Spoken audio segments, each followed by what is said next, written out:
Življenje po smrti, resnica o vicah, nebesih in peklu. Obstoj vic.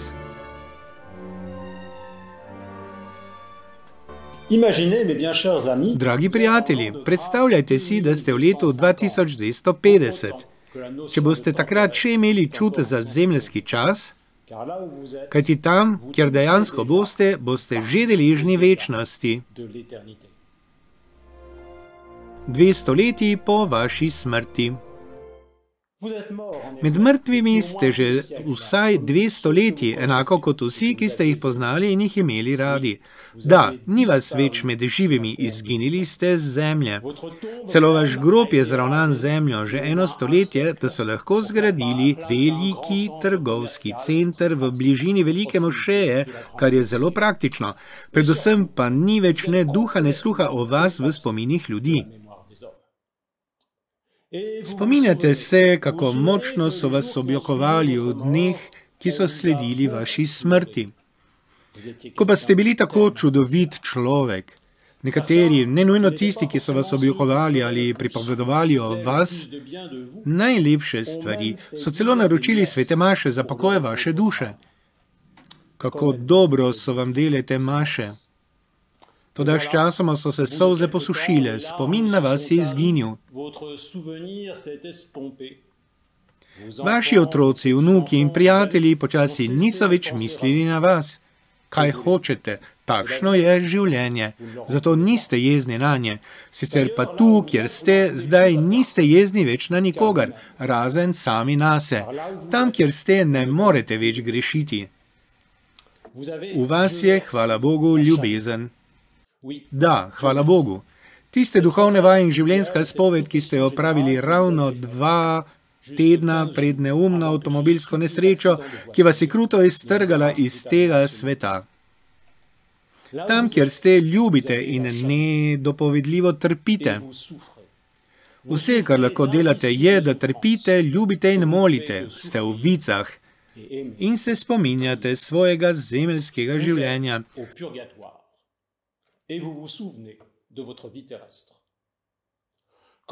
Kako drugače je obarvano, gledano od tam, kjer ste. Vse se zdi zasukano. Kako se vam zdijo prazne stvari, ki so vam bile nekdaj pomembne? Spominjate se na video, ki ga je posnel tisti pater. Kako mu je že bilo ime? Se ni pomembno, pozabili ste njegovo ime. Toda njegovih besed se spominjate, kot bi jih slišali včeraj. Moralo je biti v prvih letih po 2020, da, tako je leto 2021, ne 2022, leto vojne v Ukrajini in predsedniških volitev, ki ste jim tako strastno sledili, ker so se vam zdele pomembne za prihodnost. Francije, da, celo bistvena. A kot v preteklosti ste bili tudi tokrat razočarani, vaš kandidat je dosegel mnogo manj glasov, kot ste upali. Toda tisti video o vicah, ko bi vsaj 1/10 časa, ki ste jo porabili za spremljanje vojne v Ukrajini in predsedniških volitvah, porabili za to, da bi prenesli v življenje ta predavanja. Ta video, kako se je že začel? O, da, tako, natančno tako. Moji dragi prijatelji, če v kateri verski resnici o krščanskem življenju ni kaj veliko povedanega, to gotovo velja za resnico o vicah. Nekaj malega slišimo o njej v mesecu novembru, ki je že tradicionalno posvečen pokojnim. Sicer pa živimo, kot bi vice ne obstajale. Priznajmo si, vice, le čemu? Da se le izognem peklu, potem ni več pomembno, koliko časa bom moral ostati v njih. Ali nas ne skuša tako razmišljanje? Ali pa vsaj s svojim načinom življenja kažemo, da tako mislimo? Poleg tega, da kaže nam močno pomanjkanje ljubezni do Boga in krščanskega čuta, saj smo na vsezadnje na zemlji, ne zato, da bi se izognili peklu, ampak da bi prišli v nebesa, ne zato, da bi ubežali hudiču in njegovim pristašem, ampak da bi bili v družbi Boga in njegovih svetih. Zato je ta verska resnica hkrati najstrašnejša in najbolj tolažeča v krščanski veri. Katekizem katoliške cerkve pravi, vice so stanje tistih, ki umrejo v Božjem prijateljstvu, stanje milosti, a čeprav jim je njihovo večno zveličanje zagotovljeno, še vedno potrebujejo očiščenja, da bi lahko vstopili v nebeško blaženost.